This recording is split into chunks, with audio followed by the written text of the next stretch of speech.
अस्सलाम वालेकुम नाज़रीन, मैं शुएब अली उमरानी ऐं तव्हां ॾिसी रहिया आहियो BR टाइम न्यूज़। सभ खां पहिरियों शामिल कंदासीं हीअ रिपोर्ट। समूरे मुल्क में 75वीं यौम आज़ादीअ जो जश्न जारी। घर घर में सावन झंडनि जूं बहार ऐं ॿार ऐं वॾा सभु पुरजोश रेलियूं परचम कुशाईअ जूं तक़रीबूं ऐं केक पिण काटिया विया। अवाम जी वॾी तादाद मज़ार क़ाइद ऐं अलामा इक़बाल जी मज़ारुनि ते बि पहुतियूं। BR टाइम न्यूज़ जे तरफ़ां सभिनी पाकिस्तानियुनि खे यौम आज़ादी मुबारक।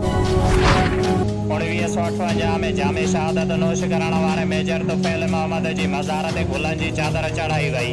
ISDR मुताबिक़ तक़रीब में पाक फ़ौज जे दस्ते गार्ड ऑफ ऑनर पेश कयो। रावलपिंडीअ जे इलाइक़े में मुसल्ह माण्हुनि जी घर ते फायरिंग, ज़ाल मुड़ुस ऐं पुट मारिजी विया। पुलिस जे मुताबिक़ फायरिंग करण वारनि में औरत बि शामिल हुई।